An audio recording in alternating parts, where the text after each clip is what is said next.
Guys, it's me again. As you can see, I'm on my way to coaching, got my jacket on, gonna leave straight after this video. But being international break, I thought that maybe, just maybe, Arsenal would leave me alone, not rattle me enough to make a video. Just let my subscribers view the videos that are out there or not without me spamming them again and making that another one. But now I'm back.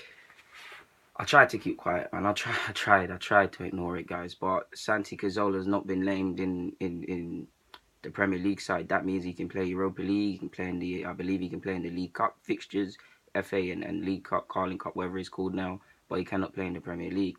Now, I told you guys before, if you check my videos, I told you, they told us November, that means January. We know Arsenal's negligence.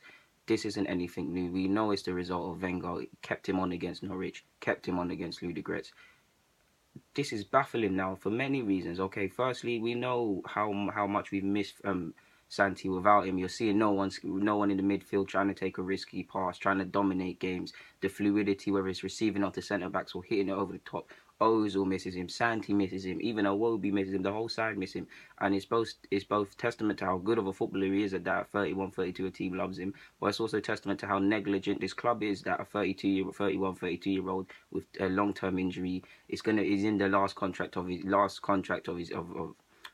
year of his contract here. So it just signals negligence from us. Now, if he's not in the 25-man side, that was coming. But that shows you he can't play until January, which makes it even more baffling as to why we did not sign a central midfielder. If you've got blind faith in Xhaka and Ramsey together in a pivot, it either goes horribly wrong or amazingly good, no in between. You're a madman, Wenger. Because even if one of them gets injured, what happens now? This is just nonsense for me. Because of the season Ramsey had with injuries and not really playing for me, it seems like you're just trying to cater to him and ensure he gets games, which shows that you're not putting Arsenal first, you're putting players first. Yes, you have to keep players happy, but you say you love this club, you say you want to leave us in a strong position. This is not the way to do it. And even more baffling, Wilshere says he's fully fit. Now, say what you want about Wilshere. He hasn't got the legs, he's injury prone, you can't count on him, blah, blah, blah. Now, that all might be true. But if we are not signing a centre mid, if Santi is out until then, and you're seeing how poor Xhaka and Ramsey are together and individually in some of the games, what's going on? Why are you not playing Wilshere?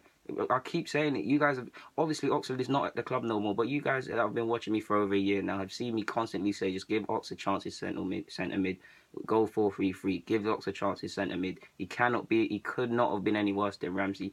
This is just nonsense. Like I said, Wilshere said he's fully fit.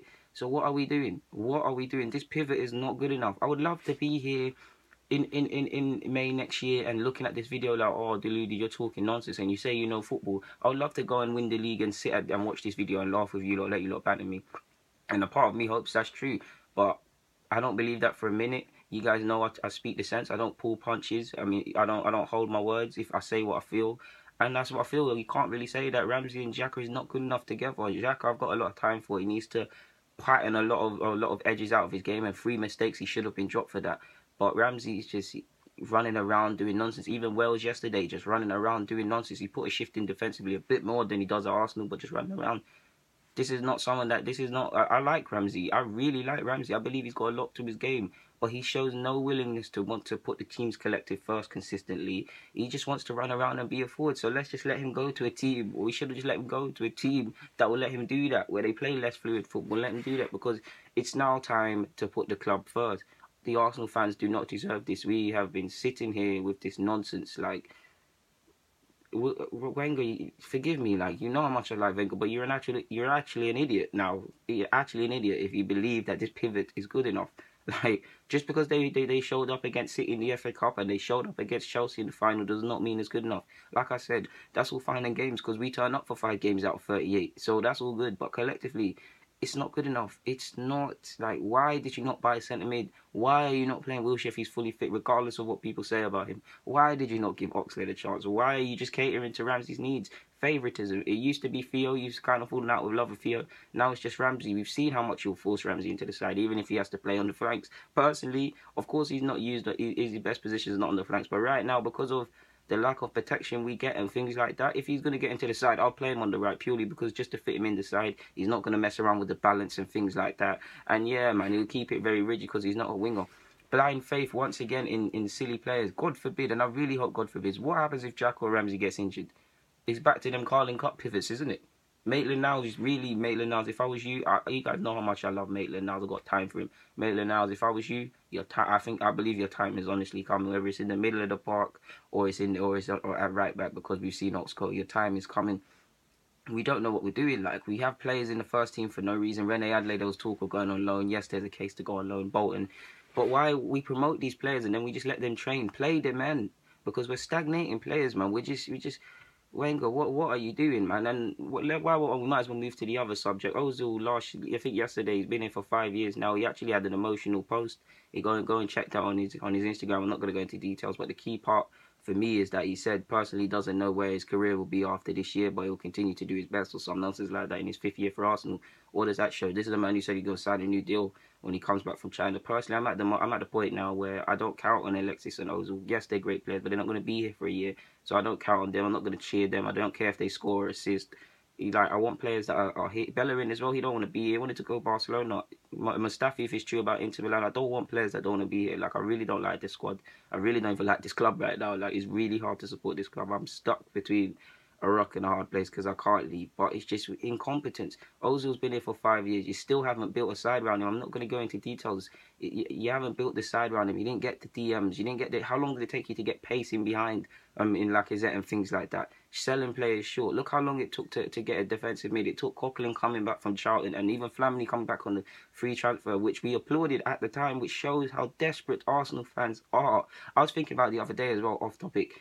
I keep thinking Arshavin was a big money signing, and it was at the time. And how much was that? That was peanuts. Like, this shows, man. This shows whether it's doing nonsense like this that I've just spoken about, whether it's not pushing players to develop for themselves, whether it's not developing players ourselves, whether it's just nonsense. We've got young players in the first team for absolutely no reason. Rene is good enough to play. Yes, he'll make mistakes, and yes, he'll be inconsistent, but play them. We've got nothing to lose. We're shown we're not down for winning leagues, and we're not trying to win Champions Leagues. We're not in it. We're shown we like. Could you even think these guys can get top 4 on the players? Yes, but they need to get their act together. Like, we're shown we're not trying to do nothing worthwhile for football fans.